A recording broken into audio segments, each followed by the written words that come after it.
بسم اللہ الرحمن الرحیم. صدائے لائبریرین ٹی وی کی جانب سے حاضر خدمت ہیں. آج ہم موجود ہیں ایک اسکالر کے ساتھ جو اپنی ایک کتاب لکھ رہی ہیں اس لائبریری کے اندر. ان کا بڑا کنٹریبیوشن ہے ان کے خاندان کا. انہوں نے ہمیں بہت بڑا کلیکشن بھی کتابوں کا دیا ہے اور یہ اسی خاندان سے ہیں اور کتاب لکھ رہی ہیں کہ قرآن کے اندر وہ کون کون سے یونیورسل لاز دیے گئے ہیں جن کی وجہ سے قوموں کا عروج اور زوال ہوتا ہے. میڈم کیسی ہیں آپ؟ تھوڑا سا اپنا بیک گراؤنڈ بتا دیں ٹی وی کے لیے. السلام علیکم. میرا نام ہے منیرہ اقبال اور یہاں پر پنجاب یونیورسٹی کی مین لائبریری میں میرے نانا ابو محمد عالم مختار حق صاحب ان کا کلیکشن تھا پرسنل کتابوں کا. وہ بہت بڑے ایک اسلامک اسکالر تھے, اسلامک ورلڈ میں ایک بہت بڑا نام تھے. تو ان کے ڈیمائز کے بعد ان کے بیٹے ہیں محمود عالم تھابل صاحب, تو انہوں نے اپنے والد صاحب کی وصیت کے طور پر مطلب ان کا جتنا بھی کلیکشن تھا پچھلے سال پنجاب یونیورسٹی کو گفٹ کیا ہے تاکہ باقی جو بھی ہمارے بچے ہیں ان کو ایک کنسیپٹ ملے, کیونکہ ان کے کلیکشن میں بہت ساری ایسی نایاب چیزیں ہیں کہ جن کو حقیقت میں اگر ہمارے بچے دیکھیں تو وہ سچ مچ میں جانیں اور سمجھیں گے کہ واقعی میں اسلام کیا ہے اور قرآن کی کیا تعلیمات تھیں.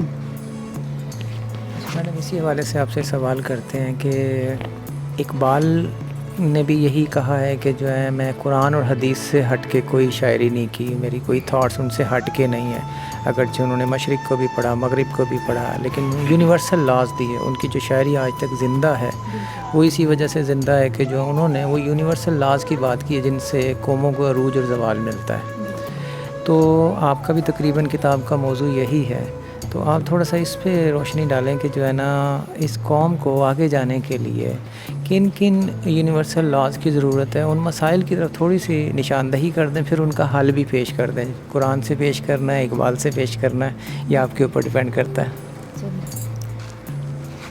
سر جو ابھی میجر مسئلہ میں دیکھ رہی ہوں نا بچوں کے اندر جو ہے وہ ایک ہمارے ہاں بہت زیادہ بچے بہت پڑھے لکھے تو ہیں ماشاء اللہ سے. ہماری جنریشن میں پچھلے 20 سال کے مقابلے میں یا 40 سال پہلے کے مقابلے میں ابھی بچے اور بچیوں دونوں کو ایکسپوجر بھی مل رہا ہے اور ان کو ایک ریسرچ کی طرف بھی بچے آ رہے ہیں, ویل ایجوکیٹڈ میں ہیں, ڈگریز بھی, اور ایون پی ایچ ڈیز کی تعداد بھی پاکستان میں بہت زیادہ ہو گئی ہے جی.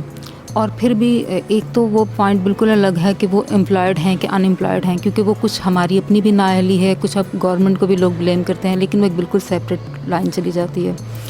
جو میرا مین فوکس ہے وہ یہ ہے کہ اس وقت اتنا ہم لوگ ہائیلی ایجوکیٹڈ ہونے کے باوجود بھی ایک تو ہم لوگوں میں عدم برداشت ہے. ہم کیوں اپنی کتابوں سے آج تک یہ نہیں سیکھ سکیں کہ دوسرے کو ہم برداشت کریں. آج آپ دیکھیں کہ اقبال پر سب سے زیادہ بڑا جو نقطہ اٹھایا جاتا ہے جو ان کے مخالفین ہیں کہ انہوں نے جی ہندو اور مسلمان کو لڑوا دیا, سب سے بڑا جو ان کے مخالفین نقطہ اٹھاتے ہیں. لیکن وہ اصل میں اقبال کی روح نہیں سمجھے کہ انہوں نے تو کہا تھا کہ میں تو کافر کو بھی کافر نہیں سمجھتا ہوں. اس بات پر پہلے وہاں پر مولانا حضرات نے علامہ اقبال پر فتویٰ لگا دیا کہ آپ تو جی کافر کو بھی کافر کہنے کی ہمت نہیں رکھتے ہیں. آج جو ہیں اٹھ کر جو ہمارے سیکولر لبرلز ہیں وہ اٹھ کر یہ کہہ رہے ہیں کہ جی علامہ اقبال نے تو جی 2 ٹکڑے کروا دیا, مسلمان اتنے مروا دیے, پنجابی اتنے مروا دیے, مہاجر اتنے مروا دیے. تو مطلب ہم ان کی اصل جو میسج تھا نہ وہ ہم نے اس کو اسٹڈی کیا ہے. ان کا میسج تھا کہ جی ان کا میسج یہ تھا کہ قومیں جو ہے نا وہ اپنی خودی پہ بنتی ہیں. خودی یہ ہے کہ انسان خود کو پہچانے کہ اس کو اللہ نے دنیا میں کیوں بھیجا تھا. اس کو اللہ نے بھیجا تھا کہ تم میری عبادت تو کرو گے لیکن سب سے پہلے تم میرے بندوں کی خدمت کرو گے. اللہ کہتا ہے کہ میں اپنے حقوق معاف کر دوں گا, میں انسانوں کے حقوق معاف نہیں کروں گا. ہم ایک دوسرے پہ نکتہ چینی کرتے رہتے ہیں, ایک دوسرے کو نیچا دکھاتے رہتے ہیں, پرابلمز کو انڈیکیٹ کرتے رہتے ہیں.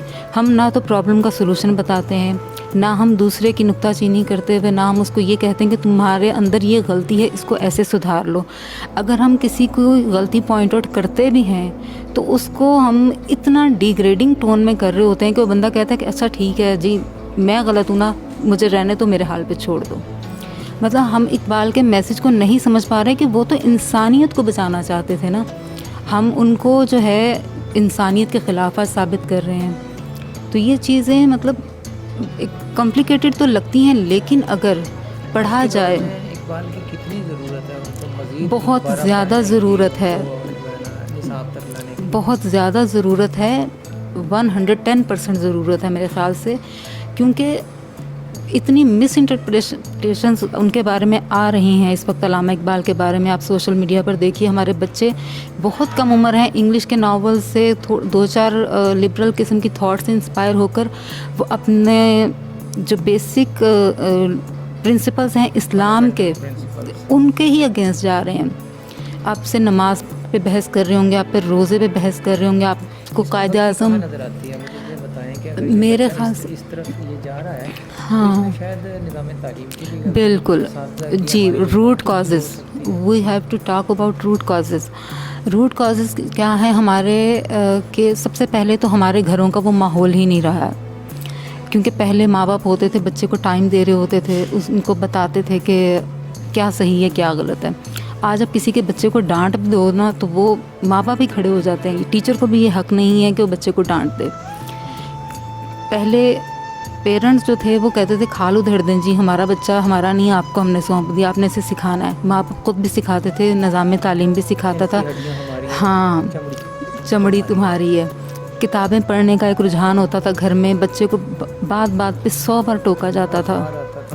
بچوں جی بالکل بالکل. آج جو ہم دیکھتے ہیں کہ پوری قوم نا کھانے پینے کی طرف ہے، ہوٹلنگ کی طرف جی. اور فیس بک اور میجر سورس جو ہے نا بالکل لیکن جی انہی سے جن کے پاس مٹیریلزم 50,000 کا موبائل ہوگا انہیں ہم کہیں گے کہ کتاب، وہ کہیں گے کہ کتاب مہنگی ہو گئی ہے. جی بالکل.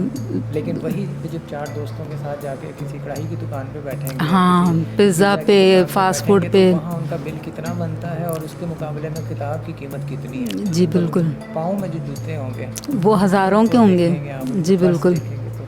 تو یہی اقبال میرا خیال ہے کہتے رہے ہیں کہ یہ چیزیں قوموں کو نیچے لانے کا ذریعہ. آج آپ دیکھتے ہاں مٹیریلزم، پورا لاہور، پورا کراچی، پورا اسلام آباد کچن میں تبدیل ہو گیا. ہم بالکل کھانے کا سوچتے ہیں، بالکل پینے کا بالکل. سوچتے ہیں اور ایک اسی پہ فخر کرتے ہیں، وہی اسٹیٹس لگاتے ہیں، اسٹیٹس کی وہ ہمارے جو لگاتے ہیں. جی بالکل. تو اقبال کا دی سیلف کا کنسیپٹ تھا، وہ سیلفی میں بدل گیا. بالکل بالکل بالکل صحیح کہہ رہے ہیں.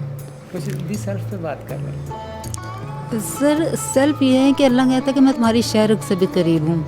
تو ہم یہ سمجھتے ہیں کہ پتہ نہیں اللہ کوئی چھوٹی موٹی سی چیز ہے، وہ ہمارے یہاں پر گردن کے پاس بیٹھا ہوا ہے. ایسا نہیں ہے.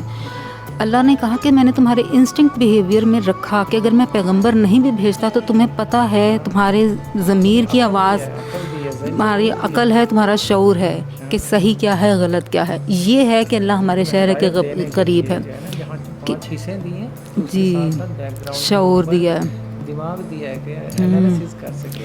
لوگوں نے جیسے پیغمبروں پہ سوال اٹھایا کہ پیغمبر تو فرشتے ہونے چاہیے تھے. اللہ نے کہا میں فرشتے بھی اتار دیتا تو تم ایمان نہیں لانے والے تھے، کیونکہ تم نے تو اپنے دل کی آواز نہیں سنی. جب بھی کوئی انسان چھوٹا سا بھی گناہ کرتا ہے تو اس کو ایک اندر سے آواز آتی ہے کہ یہ میں نے غلط کیا ہے. کسی کو آپ شاؤٹ کر دیں، لاؤڈلی کسی سے بات کر لیں، کسی کو انسلٹ کر دیں، آپ کو خود 5 منٹ کے بعد ہی فیل ہونے لگتا ہے کہ میں نے اس کے ساتھ غلطی کی ہے، میں نے اس کے ساتھ زیادتی کی ہے، مجھے اس سے معافی مانگ لینی چاہیے.